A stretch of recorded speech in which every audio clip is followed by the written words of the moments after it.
E aí, pessoal, se você está aqui, certamente você vai fazer a prova do MPU. E aqui você está no local certo. Esse nosso curso nós vamos aprender bastante coisa e coisas pontuais que a banca vai cobrar. Afinal, até mesmo a banca é diferente dessa vez, né, gente? Em 2018 nós tivemos o Sebrasp e agora nós temos a FGV. Então, nós vamos aprender aqui no nosso curso Direito do Trabalho. Nós vamos começar desde as fontes, ou seja, de onde a matéria jorra, onde nós vamos buscar essa matéria, passando ali pelos princípios do direito do trabalho, pelos direitos constitucionais do trabalhador, em especial o artigo 7º da Constituição, também sobre a relação de trabalho e a relação de emprego, qual é essa diferença? Será que todo trabalhador é empregado? Será que todo empregado é trabalhador? Vamos passar também pelo contrato de trabalho. Qual a diferença entre trabalho proibido, trabalho ilícito? O que emerge desses trabalhos? Será que existe ali um respaldo do mundo jurídico para esses trabalhos?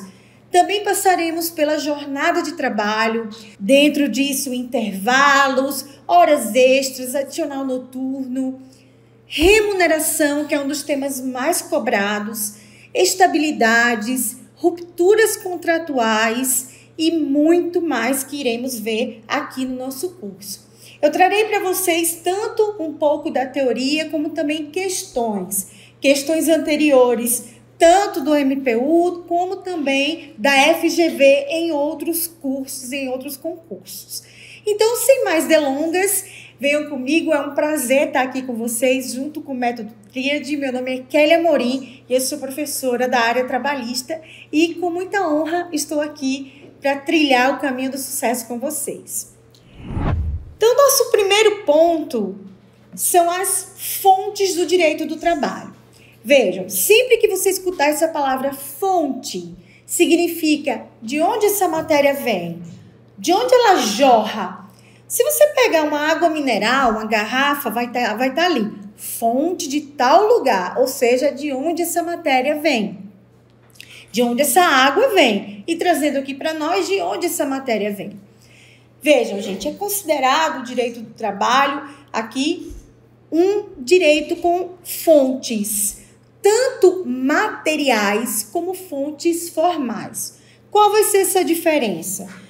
As fontes materiais é aquele momento pré-jurídico. É um momento que a gente fala de histórico, econômico, é aquela, digamos, pressão. Não é efetivamente a concretude no mundo jurídico de formar uma norma, tá? Então, por exemplo, digamos que exista ali uma greve. Aquela greve, aquele fato social, ele está ali para pressionar algo. Se isso vier depois uma norma, aí não é uma fonte material. Porque sempre nós vamos pensar que a fonte material é o momento pré-jurídico. Professor, eu posso pensar que a greve em si, ela é uma fonte material? Não, gente, a greve em si é uma lei, então, como ela está no mundo jurídico, é uma fonte formal.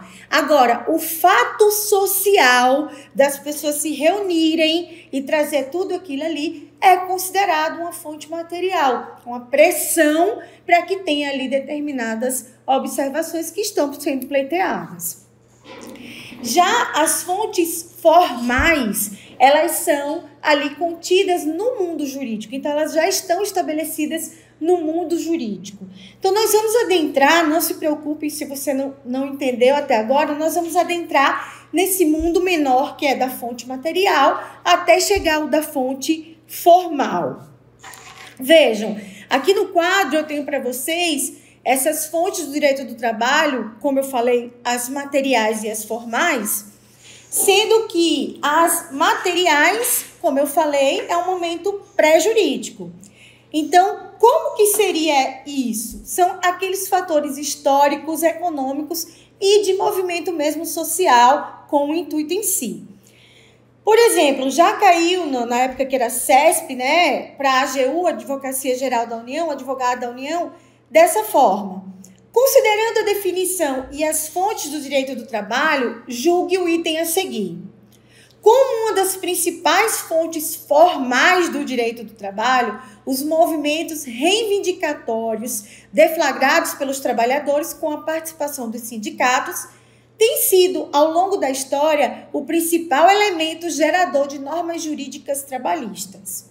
Vejam, aqui está dizendo em que as fontes materiais, né, são esses movimentos para que depois tenha a fonte formal. A partir do momento que tem um movimento em si, é sim considerado uma fonte material, porque é um movimento social.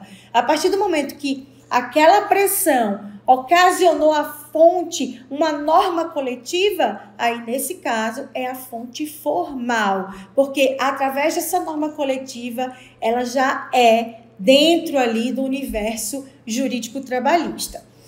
Então essa vai ser a diferença para a gente entrar aqui na fonte formal. Fonte formal, ela já é uma regra materializada no mundo jurídico. E ainda existe, gente, dentro dessa fonte formal que está ali no mundo jurídico materializada, uma outra diferenciação. É a fonte formal autônoma e a fonte formal heterônoma. Vamos entender essa diferença. Então, a primeira diferença que nós vimos é fonte material para fonte formal. Material, momento pré-jurídico, momento ali antes da efetividade da fonte, da materialização da fonte. A partir do momento que se materializa, ela é uma fonte formal. Nesse momento de fonte formal, temos que verificar se é uma fonte formal autônoma ou heterônoma. Qual é essa diferença? A fonte formal autônoma é feita pelas próprias partes. E a fonte formal heterônoma é feita por um terceiro, alheio ali àquela relação como regra. Então, vamos entender aqui.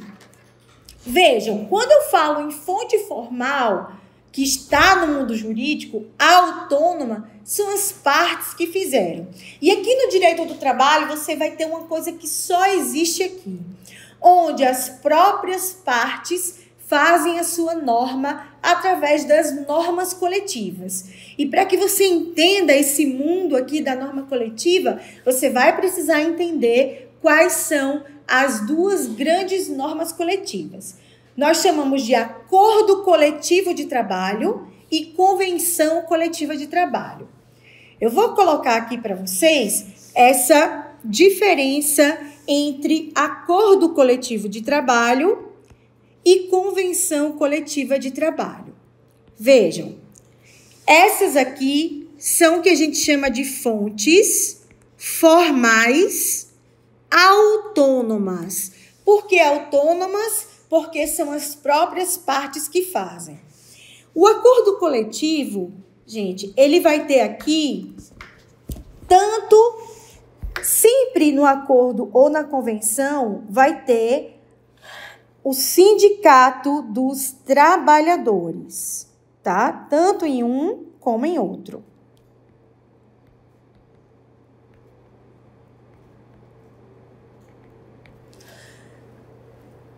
Ou, se na prova cai, categoria profissional, são sinônimos, tá, gente? Então, o sindicato dos trabalhadores ou da categoria profissional é a nossa regra no nosso país, onde o que se destaca é a atividade preponderante do empregador. Vou te explicar já já melhor isso.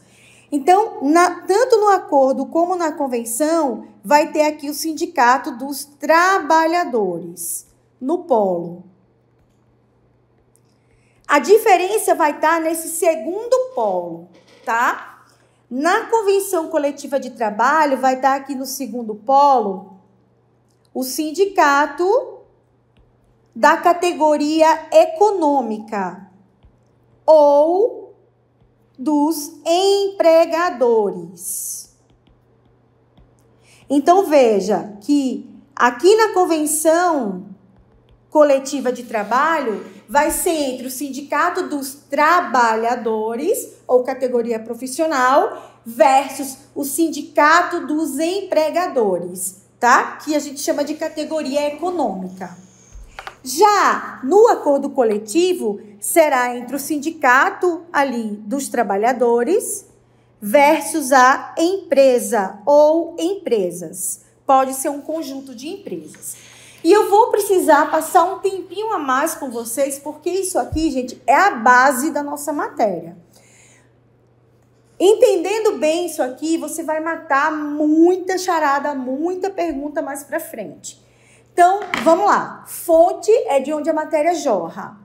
Pode ser material, que é aquele momento pré-jurídico, os movimentos sociais, históricos, econômicos, que é um momento pré-jurídico, e a fonte formal, que é a fonte materializada.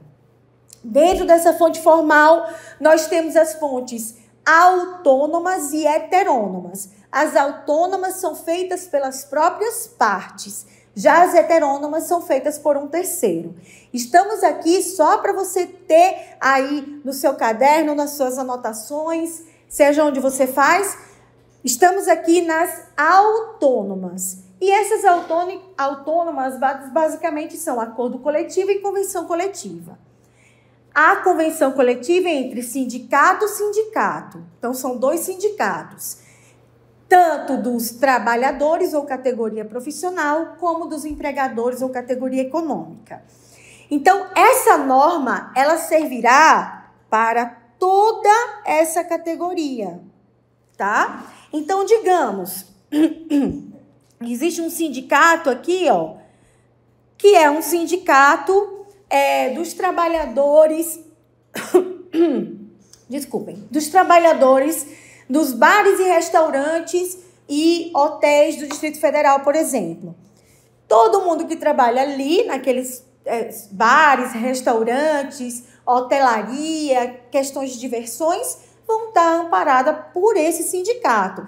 E a Constituição Federal vai determinar que mesmo que você não seja sindicalizado, você será representado por esse sindicato. Então, aquele sindicato está ali com algumas funções e uma delas, a primordial, é a negociação coletiva. Do outro lado vai estar o sindicato dos empregadores, ali de bares, restaurantes, hotéis, etc. Percebam que dentro dessa categoria aqui, vai ter, imaginem vocês um restaurante, tá? Então, vai ter aqui, ó, o garçom, vai ter aqui o gerente, vai ter aqui a caixa, vai ter aqui também alguns lugares, né? Tem manobristas, tem nutricionistas e assim vai depender daquela situação de cada restaurante. Então, aquele restaurante, ele vai se submeter à convenção coletiva de trabalho daquela categoria. Isso para toda a categoria que tem ali funcionando, trabalhando nos bares e restaurantes. Agora, caso ocorra, digamos vocês que um desses restaurantes tenha algum ponto específico para tratar com aqueles trabalhadores que trabalham no seu restaurante ou no seu bar. Nesse caso, gente, se é entre o sindicato dos trabalhadores e diretamente o bar ou restaurante, nesse caso será um acordo coletivo de trabalho. Porque é um sindicato dos trabalhadores versus a empresa ou empresas. Então, essa norma, ela só vai ter aplicabilidade para aqueles trabalhadores que trabalham naquela empresa. Deixa eu te explicar melhor. Veja o que aconteceu, um caso real, né? Imaginem vocês, o sindicato dos trabalhadores do ensino superior. Na convenção coletiva, estava lá dizendo que as férias dos professores era em janeiro, tá? E aí, uma das instituições, ela disse assim, poxa, janeiro não dá pra gente, porque por N motivos. Então, eles chamaram ali o Sindicato dos Trabalhadores, essa empresa chamou o Sindicato dos Trabalhadores para fazer um acordo coletivo. E aí tem toda uma tramitação do sindicato chamar aqueles trabalhadores, fazer tudo aquilo ali. E esse acordo, ele foi, sim, aceito por aqueles professores, aqueles trabalhadores. Então, o acordo coletivo daquela faculdade A era que as férias coletivas dos professores seriam em julho, enquanto que a convenção coletiva para todos os professores daquela localidade era que fosse em janeiro. Para que vocês entendam que, no caso de uma convenção coletiva, é para toda aquela categoria, mas o acordo coletivo é para os trabalhadores daquela empresa ou empresas que fizeram aquele acordo coletivo de trabalho. Isso é muito importante para conflito de norma, para várias coisas que a gente vai estudar daqui a pouquinho. Eu preciso que vocês entendam somente esse passo agora, para que a gente tenha ali a nossa fonte, né, formal autônoma entendida. Então, fonte formal autônoma são as feitas pelos próprios ali detentores ali da própria norma. Então, acordo e convenção coletiva de trabalho. Aí você pode pensar assim, professora, mas e o regimento interno de uma empresa? O regimento interno da empresa, gente, são as regras que a empresa estabelece, tá? Quando aquele regimento interno ele é feito com a participação dos trabalhadores, aí sim você tem ali uma fonte formal que seja autônoma, feita pelas próprias partes. Mas, e quando é colocada apenas pelo empregador, né? Existe essa questão. E aí o empregador vai lá e coloca as regras, as questões dentro de um regimento interno. Podemos considerar como uma fonte formal autônoma? Aí a maior parte da doutrina entende que não, que nesse caso, como não foi feita pelas partes em si, não seria. Mas é algo que a gente pode sustentar, principalmente com a súmula 51 do TST, que a gente vai estudar lá na condição mais benéfica ao trabalhador, e vamos voltar a falar sobre o regimento interno da empresa, tá? Beleza, vamos lá. Gente, dentro desse acordo e convenção coletiva, que ainda é fonte formal autônoma, existem vários regramentos, tá? A primeira coisa é que esse acordo e essa convenção só pode ser de forma escrita, tá? E existe uma validade para eles, é até 2 anos. Não pode ultrapassar o limite de 2 anos. Isso é uma excelente questão aí para a prova de vocês. Professora, digamos que passe esse tempo dos 2 anos e não veio uma outra norma no lugar. Gente, isso aí é uma questão espetacular para cair na prova e muito provável. Por quê? Porque nós tivemos uma mudança drástica com o princípio da ultratividade da norma coletiva. Vou te explicar, fica tranquilo, fica tranquila. Como que era antes e como ficou depois?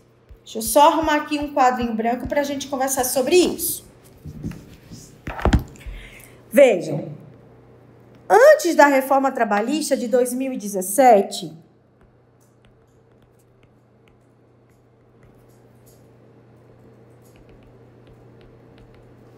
e aí, gente, nós tínhamos uma súmula que era 277 do TST, que ela foi cancelada muito antes da reforma trabalhista.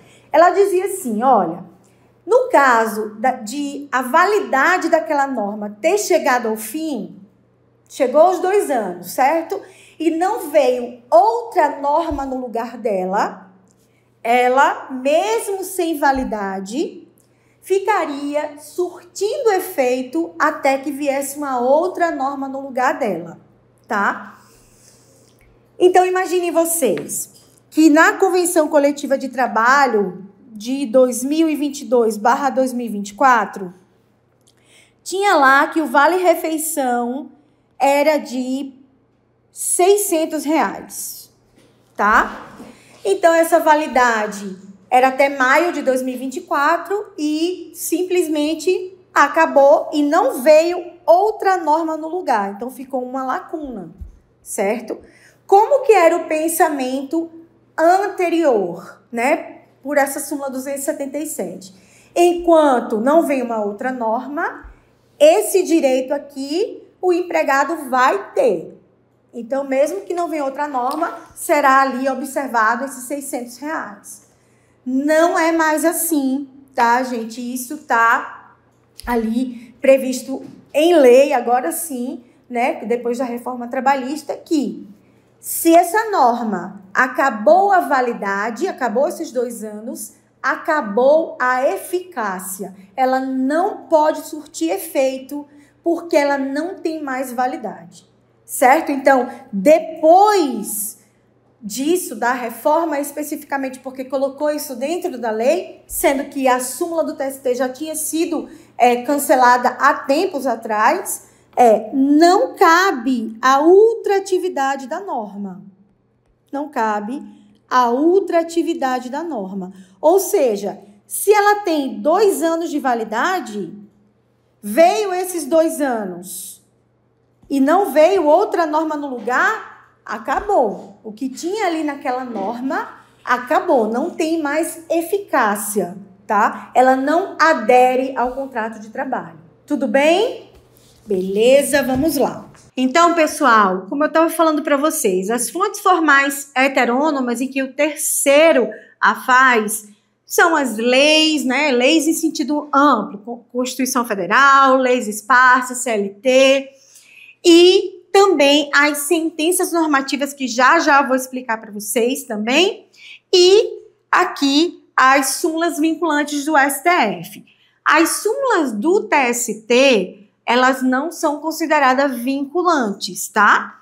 Mas nós temos súmulas tanto do TST como também as orientações jurisprudenciais, que são também decisões reiteradas do Tribunal Superior do Trabalho, só que as OJs, elas vêm das sessões de dissídio. Deixa eu só colocar aqui para você entender melhor.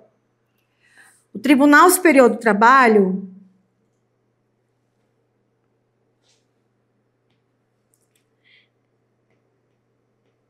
ele tem 27 ministros e a composição é que tem ali o pleno, que é de onde vem as súmulas, que não são vinculantes, tá, pessoal? Nós temos 463 súmulas do TST. E nós temos as sessões, então, tanto a sessão de dissídio individual, que é dividida na SD1 e SDI2, como a sessão de dissídios coletivos, tá? Então, essa sessão de dissídio individual vai tratar de questões relacionadas ao direito individual do trabalho. Então, nós temos ali tanto a SDI1, com mais de 420 OJs, 421, e a SDI2, com 158 OJs. E a SDC, nós temos 38 OJs. Professora, uma OJ pode se transformar numa súmula? Pode, porque ela fica sendo mais reiterada até que se torne uma súmula. Mas uma súmula não volta a ser uma OJ, tá, gente? Por quê? Porque a quantidade de ministro dessas sessões, tanto a SDI1 como a SDI2 como a SDC, é menor que o pleno que faz as súmulas, tá? Então, esse aqui são ali decisões reiteradas daquele tribunal. Então, não são consideradas como fontes, e sim como a interpretação ali do que foi julgado. E o que vai acontecer aqui? Nós vimos que essas fontes formais heterônomas têm aqui as sentenças normativas. Professora, o que é isso? Uma sentença sendo uma fonte formal? É isso mesmo que eu estou ouvindo? Só aqui mesmo em direito do trabalho? É isso mesmo, gente. Uma sentença advindo do judiciário trabalhista fica, sim, tem a possibilidade de ser uma fonte do direito do trabalho. Vamos entender isso aqui. Tem tudo a ver com o que a gente já estudou, tá? Vamos lá. Qual é a diferença aqui? Quando eu tenho um acordo coletivo de trabalho ou uma convenção coletiva de trabalho, nós vimos que se trata de fontes formais autônomas, certo? Só que para chegar até isso aqui, gente, principalmente aqui na norma coletiva de convenção, há várias tratativas, negociação, né, mesas redondas, conversas entre os sindicatos. Então, imaginem vocês que nessa conversa não se chega a um denominador comum, tá? E que as partes precisam ali ir para o judiciário trabalhista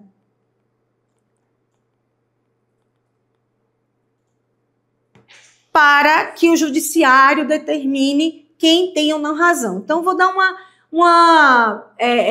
um exemplo aqui bem simples para vocês. Imagine que o Sindicato dos Trabalhadores quer uma cesta básica ali na norma coletiva de R$300 e o Sindicato dos Empregadores quer uma norma coletiva contendo ali apenas R$150. Então, tá uma briga aqui, certo? Por essa norma coletiva. Ninguém chegou a um denominador comum. Nesse caso, eles terão que ajuizar uma ação que vocês estudam em processo de trabalho, que é o dissídio coletivo de natureza econômica. Esse dissídio coletivo de natureza econômica, ele só pode começar em tribunal, ou TRT ou TST, tá? Então, ou TRT ou TST. Porque a estrutura da Justiça do Trabalho é vara do trabalho, na primeira instância, TRT, que são as regiões. Nós temos 24 regiões no Brasil, sendo que 4 regiões não têm TRT próprio, Acre, Tocantins, Roraima e Amapá. Eles fazem parte ali, eles são abraçados por outros TRTs. Já São Paulo, capital, São Paulo, estado de São Paulo, tem 2 regiões de TRT. São Paulo, capital, é a 2ª região e Campinas é a 15ª região, tá? Então, se for uma questão ali regional, essa ação terá que ser ajuizada no TRT. Se for o que a gente chama de supra-regional, envolva mais de uma região de TRT, essa ação terá que ser ajuizada no TST. Então, nesse caso, como as partes não entraram ali num denominador comum na Convenção Coletiva de Trabalho, é necessário ajuizar esse dissídio coletivo para que haja a própria justiça determinando aquele parâmetro. Então, quando a justiça decide isso, se chama sentença normativa. Isso, pessoal, é uma fonte formal heterônoma e ela também tem prazo de validade, assim como a convenção e o acordo coletivo que estudamos. A sentença normativa, ela tem validade de até 4 anos, tá? Então, acordo e convenção coletiva até 2 anos. Sentença normativa, 4 anos, ok? Beleza, maravilha. Vamos lá, continuando aqui, para que a gente entenda toda essa matéria. E outra coisa importante também, que nós temos que deixar bastante certinho aí na cabeça de vocês, é que quando a reforma trabalhista veio, voltando ali para acordo e convenção coletiva, 2 artigos são extremamente importantes vocês lerem, é o 611A e o 611B, tá? A maiúsculo e B maiúsculo. Por quê? Porque foi a reforma trabalhista, que é uma outra lei, que introduziu na CLT esses artigos. Então, por isso que tem ali o que eu chamo de remendo. E uma coisa bem importante, tá, gente? Que quando a gente fala em aplicabilidade da norma, nós vimos aqui, né? Imaginem vocês, a própria Constituição Federal, que vai colocar ali no artigo 7º que a hora extra é no mínimo 50% sobre a hora normal do empregado. Então, a Constituição Federal vai determinar que seja um mínimo. Nós vimos que, como Constituição Federal, ela é uma fonte formal heterônoma, certo? Mas vejam, a aplicabilidade da norma trabalhista, ela vai estar aqui assim. Imagine que a Constituição Federal diz que é no mínimo 50%. E a Convenção Coletiva de Trabalho da categoria diz que é 80%. Então, o que é que você vai aplicar aqui? A Convenção Coletiva de Trabalho. Porque a Constituição, ela dá o parâmetro mínimo. Então, quando a Convenção Coletiva de Trabalho vem e coloca que tantos por cento a mais que a Constituição, ela prevalece sobre a lei. É isso que vai dizer o 611-A que eu estou falando para vocês no caput, que é interessante que vocês levem para a prova, né? Para que vocês saibam que uma norma feita pelas próprias partes, ela tem prevalência sobre a lei, mesmo que seja a Constituição Federal, tá? Veja aqui o 611-A. A convenção coletiva e o acordo coletivo de trabalho têm prevalência sobre a lei quando, entre outros, dispuserem. E aí tem um rol enorme, né? Pacto quanto à jornada de trabalho, observando os limites constitucionais. Então, a gente vai ter que observar os parâmetros do artigo 7º, que é alvo da nossa aula também, mas observando que lá vai ter o parâmetro de até 8 horas diárias e 44 horas semanais. Então, dentro dessa convenção, pode ser feito? Pode, desde que seja observado esses parâmetros constitucionais. Banco de horas anual, intervalo intra-jornada, respeitando o limite mínimo de 30 minutos para jornada superior a 6 horas. Isso aqui é muito importante, é uma excelente questão para a sua prova. Vejam, quando a gente busca na CLT, o intervalo intra-jornada, que é dentro daquele período que você trabalha, né? Então, digamos que você tenha uma jornada de trabalho de 8 horas diárias. Como regra, gente, o intervalo, ele não faz parte do tempo ali que você trabalha. Ele é fora, como regra.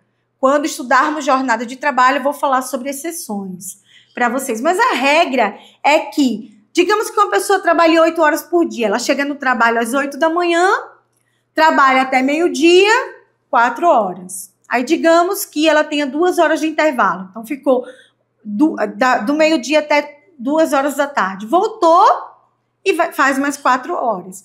Vejam que ela tem uma jornada de 8 horas e que esse intervalo dela não está computado na jornada, porque ela não trabalha naquele intervalo.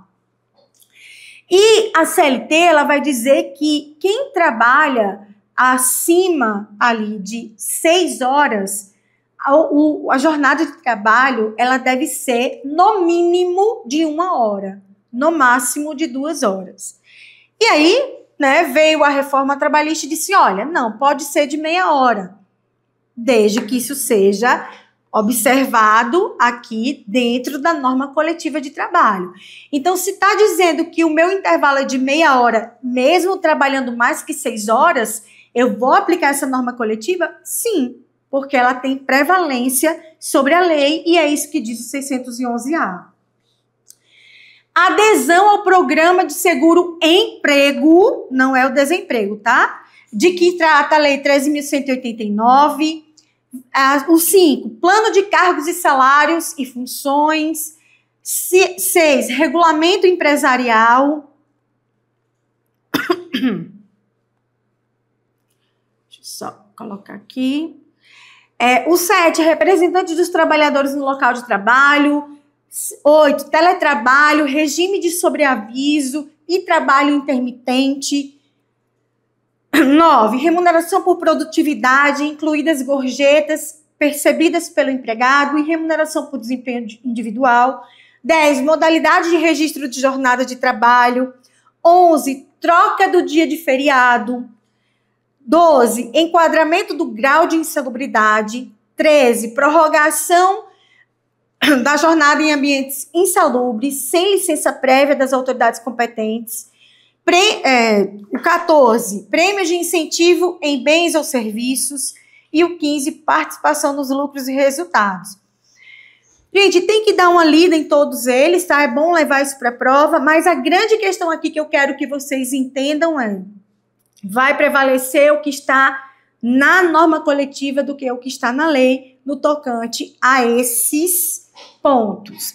Já o 611A vai dizer que constitui objeto ilícito da convenção coletiva ou do acordo coletivo exclusivamente a supressão ou redução dos seguintes direitos. Aí vem com a penca de direitos aqui. Eu quero que vocês prestem atenção que isso pode cair na prova de vocês, dizer assim: olha, imaginem que é objeto ilícito uma convenção coletiva aumentar a porcentagem da hora extra. Não é isso. O que a norma, a CLT está dizendo aqui, que constitui objeto ilícito da norma coletiva quando suprimir, tá? Ou reduzir. Então, se essa norma disser assim, olha, a norma coletiva, mesmo que você faça hora extra, não tem direito à hora extra, né? Aí, claro que ela vai ter um objeto ilícito. Mas, se for para aumentar esse direito, pode, tá, gente? Não significa que é um objeto ilícito. E aí, também tem que dar toda uma lida no 611B, né? Vai dizer normas de identificação profissional, seguro-desemprego, valor dos depósitos mensais e da indenização do FGTS, né? O FGTS, vamos estudar lá em Direitos Constitucionais do Trabalhador, que é 8% de um trabalhador comum. E a base de cálculo é a remuneração, que nós vamos entender o que é a remuneração. Então, se vem uma norma coletiva dizendo que o FGTS, os depósitos serão de 5%, ela constitui objeto ilícito.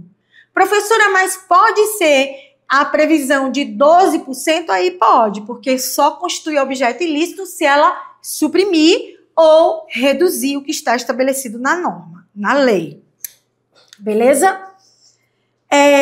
O salário mínimo também não pode diminuir nem suprimir, né, o que está contido na norma. 13º, remuneração do trabalho noturno superior ao diurno, proteção do salário na forma da lei, salário família, repouso semanal remunerado, remuneração do serviço extraordinário superior, no mínimo 50% do horário normal, número de dias de férias devidas ao empregado, gozo de férias anuais, remunerados com no mínimo 1/3, licença maternidade, licença paternidade, proteção do mercado de trabalho da mulher, aviso prévio proporcional ao tempo de serviço, normas de saúde, adicional de remuneração para atividades penosas, insalubres ou perigosas, aposentadoria e seguro contra acidente de trabalho a cargo do empregador, tá? Então, tem que ler, gente, tudo isso aí, o 611, 611A e B, tem que dar uma lida em tudo para levar bem para a hora da prova, tá? E aí tem várias outras coisas ainda, é muita coisa que tem dentro do artigo 611B. Então, beleza. Então, vimos tudo isso e agora, quando tem um conflito de normas?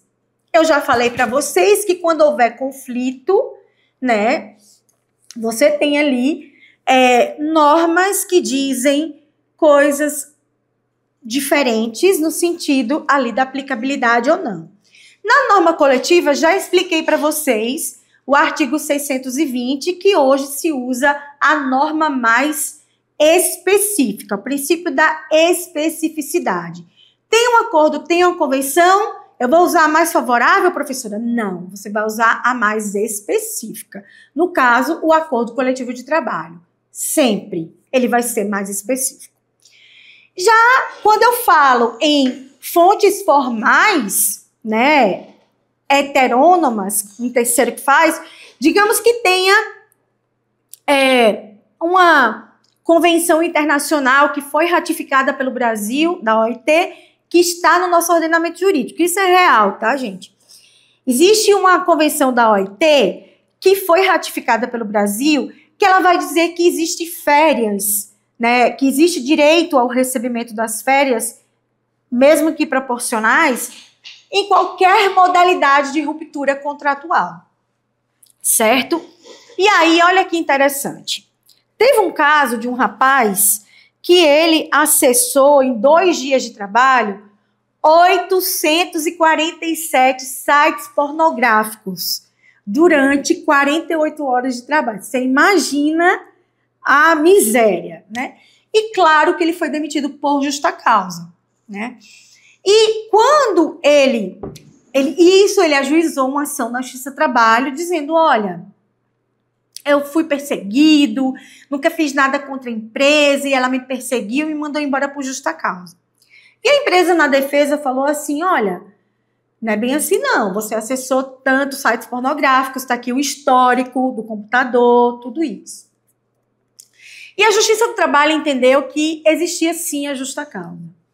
Mas ele recorreu para o Tribunal Regional do Trabalho e o Tribunal Regional do Trabalho, ele disse o seguinte, realmente existe essa convenção internacional e existe a CLT, a Convenção Internacional, lembre, ratificada pelo Brasil, está no nosso ordenamento jurídico, fonte formal heterônoma, porque é lei. E aí, o que aconteceu, gente? Ele disse assim, olha, tudo bem, é justa causa, ok, beleza. Mas essa convenção ratificada pelo Brasil, ela tem aplicabilidade. Eu quero as férias proporcionais mesmo na justa causa.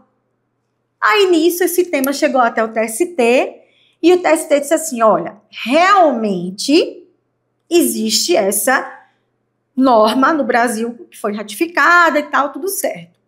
Mas, o que eu vou aplicar aqui? Quando existem 2 normas, tá? Existem 2 normas.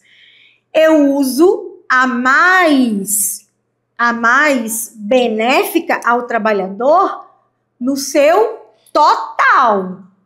E no seu total, o que é mais benéfico é a CLT.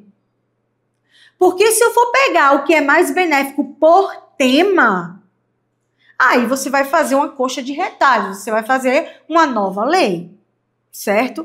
Então, entendeu que não teria realmente aquelas férias proporcionais, porque o que é mais benéfico na norma como um todo é a CLT e não aquela convenção ratificada pelo Brasil, certo? E essa teoria, gente, é a teoria do conglobamento. Escolhe uma dessas normas que está em conflito na sua totalidade. Na sua totalidade. Porque é o contrário da teoria da acumulação, que vai acumulando os pontos mais favoráveis ali da norma. Então, pega um ponto mais favorável, pega o outro e faz exatamente uma coxa de retalhos, né? Faz ali uma terceira norma ali para, mesmo não sendo legislativo. Não dá. Então, nós não adotamos a teoria da acumulação. Adotamos a teoria do conglobamento. E aí, dentro desse conglobamento, existe a figura do conglobamento mitigado, que seria a escolha pelo assunto, mas comparando essas normas. Então, seria um comparativo quanto ao assunto específico. Beleza? Então, sobre fontes do direito do trabalho, nós terminamos, tá? E vamos começar a falar agora sobre os princípios do direito do trabalho. Então, vamos... e não tem jeito, tá, gente? Quando a gente fala em princípios, a gente vai dar uma viajada pela matéria, vai discutir várias coisas, mas porque os princípios como base do ordenamento jurídico, ele é ali o que nós dizemos que é o conhecimento daquela matéria, as características daquela matéria. Então, vamos para os princípios do direito do trabalho. Então, pessoal, se a prova perguntar que hoje o ordenamento jurídico trabalhista diz que acabou a validade da norma coletiva, ela continua surtindo efeito, isso não é verdade, tá? Por quê? Acabou a validade, acabou a eficácia, certo? Então, cuidado com isso aqui, beleza? O que eu queria mostrar para vocês? Ó, esse artigo 614, o parágrafo 3º da CLT vai dizer: não será permitido estipular duração de convenção coletiva ou acordo coletivo de trabalho superior a 2 anos, sendo vedada a ultratividade. Isso que eu expliquei para vocês. É vedado que se use uma norma que não tem validade para surtir efeito, tá? Coisa que antes podia. Beleza? Vamos lá. Então, vocês entenderam aí? Fonte formal autônoma feita pelas próprias partes. Estou batendo aqui sempre nessa tecla, gente, porque isso cai. Isso é uma coisa só nossa aqui da área trabalhista. Então, quero que você entenda direitinho isso aí. Então, fonte formal autônoma, acordo coletivo feito pelo sindicato dos trabalhadores e a empresa ou empresas, onde só terá validade para aqueles trabalhadores que trabalham naquela empresa. Convenção coletiva de trabalho entre sindicato dos trabalhadores e sindicato dos empregadores, tem validade para toda a categoria, e alguns doutrinadores entendem que os usos e costumes também seriam uma fonte feita pelas próprias partes. Mas vejam só, imaginem vocês, isso é uma coisa também que eu quero deixar muito claro, porque efetivamente pode ser uma questão de prova. Imaginem vocês que aquela categoria tenha uma norma coletiva, uma convenção, e aquele trabalhador daquela empresa tenha um acordo coletivo de trabalho. Então, eu tenho aqui um conflito, digamos, de norma coletiva. Então, eu tenho aqui, digamos, que tem uma convenção coletiva de trabalho, dizendo que os trabalhadores dos bares e restaurantes, digamos, do Distrito Federal, têm uma hora extra a 80%, certo? Só que aí, um dos restaurantes estava passando por uma dificuldade, e aí ele chamou o sindicato, fez tudo certinho, e fizeram um acordo coletivo de trabalho com a hora extra a 60%, certo? Imaginem que na prova seja cobrada as opções para você responder o que teria validade nesse caso. Essa fonte formal autônoma, o acordo coletivo de trabalho, a convenção coletiva de trabalho, nenhum dos dois. O que seria? Gente, isso é muito importante. Isso foi mudado pela reforma trabalhista no artigo 620 da CLT. Antes, se usava a norma mais favorável ao trabalhador. Então, ainda que tivesse uma norma específica, que era o acordo coletivo de trabalho, nós usávamos a convenção coletiva de trabalho. Por quê? Porque ela era mais favorável. Não é mais assim e é uma excelente questão de prova. Excepcional para cair na sua prova aí do MPU, que é a banca FGV. Então, imaginem vocês, se cai ali para você uma questão dizendo que tem aquele trabalhador específico que é do restaurante que fez esse acordo coletivo de trabalho que eu estou falando para vocês, ele vai ser utilizado para ele ali a hora extra 60% ou 80%. A maior parte das pessoas ia pensar, a norma mais favorável, 80%. Isso era antes da reforma. Hoje é o mais específico. E no caso aqui, entre essas normas coletivas, acordo e convenção, o mais específico sempre será o acordo coletivo de trabalho. Sempre, sempre, sempre. Então, professora, você está me dizendo, veja se eu entendi, que não existe mais no direito do trabalho a norma mais favorável ao trabalhador? É isso que você está me falando? Vejam, entre normas coletivas não existe mais. Entre normas que não são coletivas, podemos sim falar. Digamos que tenha uma lei que é mais favorável ao trabalhador. Tem duas leis. Uma das leis é mais favorável ao trabalhador. Nós usamos? Sim, continua a mesma forma. Mas entre a norma coletiva, não. A norma coletiva, acordo e convenção, será sempre usada a norma mais específica. Então, de acordo com as normas coletivas, nós saímos ali da questão relacionada à norma mais favorável para a norma mais específica. Tudo bem? Beleza? Então, continuando aqui. Beleza, vamos lá. Vejam aqui uma questão da FCC. Eu vou trazer, tá, gente, de várias bancas para que vocês entendam, mas vou focar também na FGV. Aqui foi a FCC, né? Foi um analista de procuradoria, da Procuradoria da Bahia. Diz assim: convenção coletiva de trabalho é o acordo de caráter normativo decorrente da negociação entre a sindicato da categoria profissional e confederação de empresas. B, dois ou mais sindicatos que representam a categoria econômica e categoria profissional. C, duas centrais sindicais. E, empresa e seus trabalhadores. Desculpa, D, empresa e seus trabalhadores. E E, sindicato da categoria econômica e central sindical.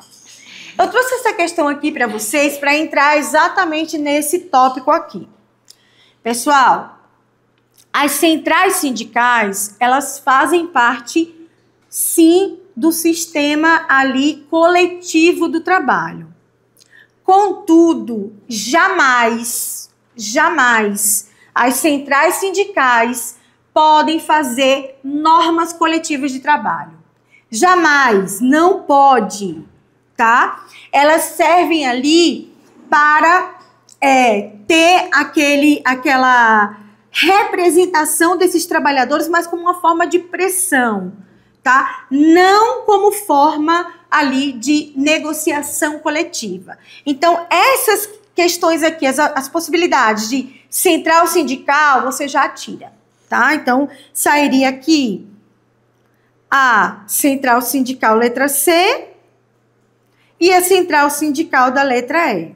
Por que, professora, sairia? Porque nós não temos essa possibilidade de uma central sindical fazer uma convenção ou acordo coletivo de trabalho. Agora vejam, como que a gente sairia dessa letra A? Sindicato da categoria profissional, que eu falei para vocês que é o Sindicato dos Trabalhadores, e Confederação de Empresas. Gente, a triangularização da questão sindical no Brasil, ela é assim, ó, embaixo os sindicatos, federações e confederações. Essas três aqui podem fazer negociação coletiva. Contudo, nós só vamos para federação e confederação quando não há sindicato. E a questão não deixa claro aqui, tá? Não deixa claro. Então, essa aqui já sairia também. Por quê? Porque ela não diz que não tem sindicato, só fala categoria profissional e confederação. Então, a gente só vai para federação se não tiver sindicato, tá? E só vai para confederação quando não tem federação. E a central sindical, ela faz parte aqui do lado, mas somente como uma forma de pressão social, de representação nos movimentos em si sociais, tá? Aí essa letra B diz dois ou mais sindicatos que representam categoria econômica e categoria profissional. Foi o que a gente estudou. Então, convenção coletiva é representação por sindicato. sindicato dos trabalhadores, sindicato dos empregadores ou categoria econômica, certo? Então, essa aqui que estaria correta. E por que a D está errada? Gente, empresa e seus trabalhadores não pode, tá? Se fosse empresa e sindicato dos trabalhadores, certo? Seria um acordo coletivo de trabalho. Mas aqui a questão está pedindo convenção coletiva de trabalho. Então também seria errado do mesmo jeito. Então, só para a gente fixar aqui a matéria, eu trouxe esse esqueminha aqui para vocês. Fontes do direito do trabalho, que pode ser fonte material, lembra, momento pré-jurídico. Fatores, movimentos sociais, né? No caso, aquela pressão. E as fontes formais, que é o momento jurídico propriamente dito. Vimos aqui as autônomas, que a diferença vai ser que são elaboradas pelas próprias partes, as partes destinatárias da norma, da fonte, né? Acordo coletivo, convenção coletiva e usos e costumes. As formais ou heterônomas, tá, gente? Nós temos um terceiro elaborando aquela fonte. E o exemplo mais comum, né, mais gritante, digamos assim, são as leis, né? São as leis. Então, você vai ter aqui a Constituição Federal, né? Principalmente em direito individual, o nosso artigo 7º que vamos estudar, mas também as leis infraconstitucionais. E a nossa lei principal é a CLT, que é um decreto-lei de 1943. Nós não temos um código, tá? É um compilado, é uma consolidação de leis. Contudo, gente, a CLT, ela não trata de várias possibilidades, vários direitos que nós buscamos em leis que chamamos de esparsas, leis fora da CLT. Por exemplo, o 13º salário, a gratificação natalina, ele está na Lei 4090 de 1962. O descanso semanal remunerado, que está na lei específica, né, da Lei 605. E assim vai, o FGTS, que está na Lei 8.036 de 1990. Então, a CLT, com os seus 922 artigos, nós temos 922 artigos, sendo que até os 642 é o direito do trabalho, tanto individual como coletivo, e do 643 até o 922, nós temos ali processo do trabalho, tanto individual como coletivo. Os tratados e as convenções, né, colocados em nosso país como uma fonte. Então, os tratados internacionais, nós temos aí a OIT, né, que é a Organização Internacional do Trabalho, em que várias convenções foram ratificadas pelo Brasil. Quando essa convenção é ratificada pelo Brasil, nós temos que observá-la, que cumpri-la, né? Então, a OIT tem as convenções e as recomendações. As convenções são ali de observância obrigatória, quando elas adentram no nosso ordenamento jurídico através de toda a tramitação processual lá em constitucional. Então, nós temos, né, as leis, as medidas provisórias, né? Nós temos medidas provisórias famosas no direito do trabalho, né? Quem não lembra da medida provisória lá do saque aniversário do FGTS, né? Decretos e sentenças normativas e súmulas vinculantes. Gente, deixa eu falar uma coisinha para vocês importante também.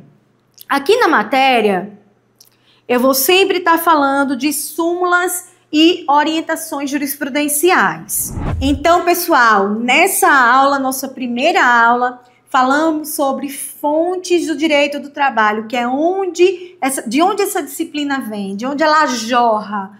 Vimos, falando um pequeno resumo aqui para vocês, que existem as fontes materiais e as fontes formais. Materiais, momento pré-jurídico, formais, momento jurídico propriamente dito. Vimos as fontes formais autônomas, feitas pelas próprias partes, ali que vão receber, entre aspas, aquele direito, detentoras, né, da sua aplicabilidade, que basicamente é o acordo e convenção coletiva de trabalho. Vimos também ali a questão relacionada às fontes formais heterônomas, tá? Aqueles que um terceiro as faz. Então, vimos CLT, Constituição, as leis de um modo geral, mas também medidas provisórias. Vimos as convenções ou tratados internacionais ratificados pelo Brasil e vimos também uma figura que só existe aqui na área trabalhista, que é a sentença normativa, em que uma sentença com validade até 4 anos, que vem de um dissídio coletivo de natureza econômica, que só pode começar em tribunal, ou Tribunal Regional do Trabalho, ou Tribunal Superior do Trabalho, ela vai reger toda uma categoria naqueles casos em que eu expliquei na aula. E, para finalizar, fechamos ali o conflito de normas, tanto quando tiver ali a norma coletiva, né, vai sempre prevalecer a norma mais específica, como também ali quando tem as normas que não são coletivas, as normas legais, enfim. Nesse caso, você vai sim utilizar a norma mais favorável, mas aplicando o todo daquela. E no posicionamento do mitigado, do conglobamento mitigado, é olhar aquele assunto e mitigar o que seria melhor para aquele trabalhador no tocante àquele ponto específico. É uma teoria ali do ministro Maurício Godinho Delgado. Tá? Então eu espero vocês na próxima aula, que iremos falar sobre os princípios do direito do trabalho. Até lá, fiquem com Deus.